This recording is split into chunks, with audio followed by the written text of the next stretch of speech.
David. Well, I'll try to do the same.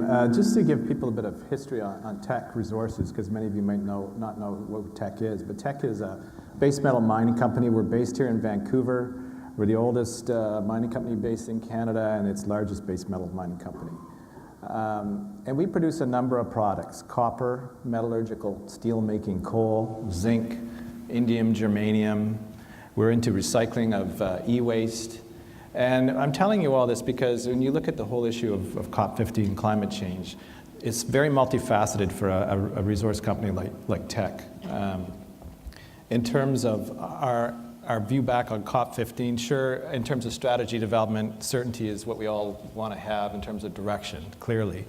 Going back in time when the whole debate around climate change started, we definitely, in the mining industry, many of us took a wait-and-see approach in terms of what the Canadian government was going to do.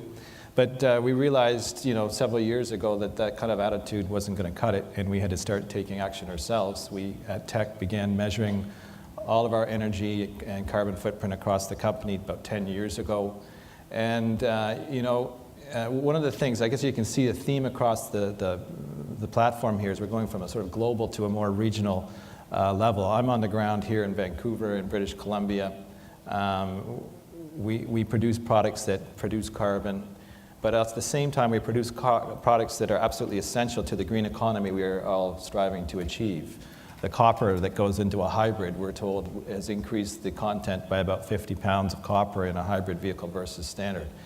A lot of people wouldn't expect that a windmill would be, the steel pylon would use an average of about 170 tons of coking coal to build that. So we need to be, cognizant that we have to use these products to build the kind of future that we want to build for ourselves.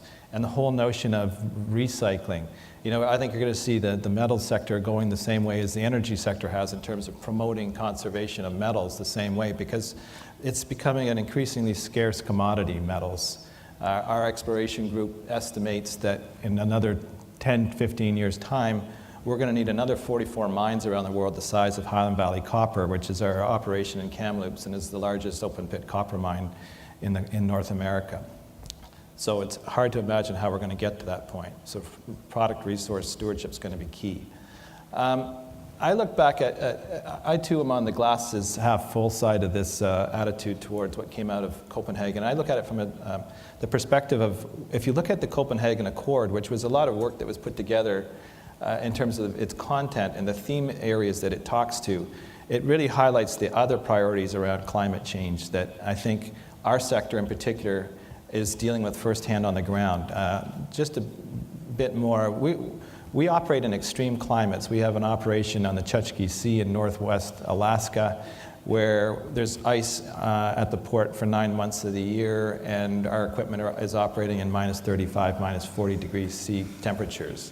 We have operations at 15,000 feet above sea level in the Andes in Peru, where we can observe that the glaciers are melting. So we're on the ground seeing what's happening in those areas. And the one thing that, I haven't been to COP and I haven't been to Davos, but I was fortunate enough to go to the Earth Summit in Rio in '92. And the one takeaway that I came away with as a young lawyer was that the developing countries were clearly saying that we cannot do things on the environment and climate change while we're sitting here in poverty. There's no question.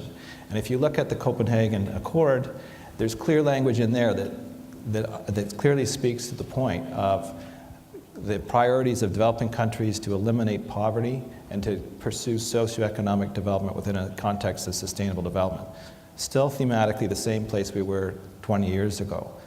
I think the challenge and the opportunity for companies and industries like ours is to really make a difference on the ground in places like Peru and other developing countries, because they lack the essential infrastructure that could even begin to spend the kind of money that they're talking about spending on mitigation and adaptation. The Accord talked about $100 billion a year by 2020. I can tell you, in terms of what we see spent on the half of our tax that we pay to the Peruvian government, most of it is still sitting in the bank because they don't have the government infrastructure to actually deploy the funding.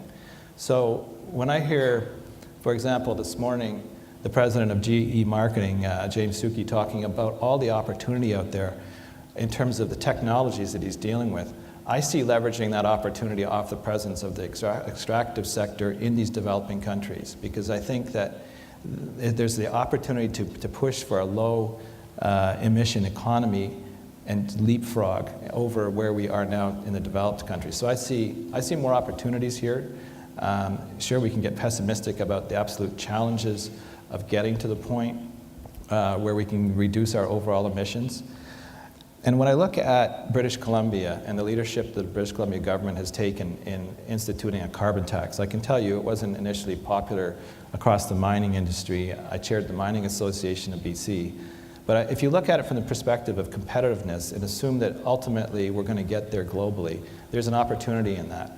Having said that, one of the disadvantages of COP15 is the longer we delay global agreement on these things, on carbon trading, on carbon taxes, it makes our jurisdiction less competitive over time. So for a period of time, I can see us sucking it up and going forward with this, but I'm concerned about Western Climate Initiative and how strong it is in terms of developing momentum in North America. I think a lot of the global solutions will become easier if we actually can point to examples that are working on the ground. And so I'm happy to see British Columbia being a part of that. The mining industry is taking a lead. We're chairing a mining climate action working group in partnership with the government of BC. We're partnering with BC Hydro in terms of rationalizing and minimizing our electrical use, because a lot of these operations, they're over-engineered. They were built 20 years ago. They're built with excess capacity. We're running compressors that don't need to be compressing air at the rates they're doing. We're blowing fans to dry things that are way oversized because engineers want to make sure that whatever they spec is going to do the job. Well, the problem is it costs energy. So we're looking at that as a strategy across our company to minimize and look at very micro levels of every energy use that we have. And I think that's what our industry is going to do, because it's very difficult in mining to reduce your footprint over time. We tend to dig deep holes. We're a kilometer down at Highland Valley, and as mines get older, they tend to use more energy. That's a reality. So we're looking at offsets. We're looking at alternative energy to offset our production, and that's the current approach that we're taking. I think I'll leave it at that at this point and just pass it to you to open it up.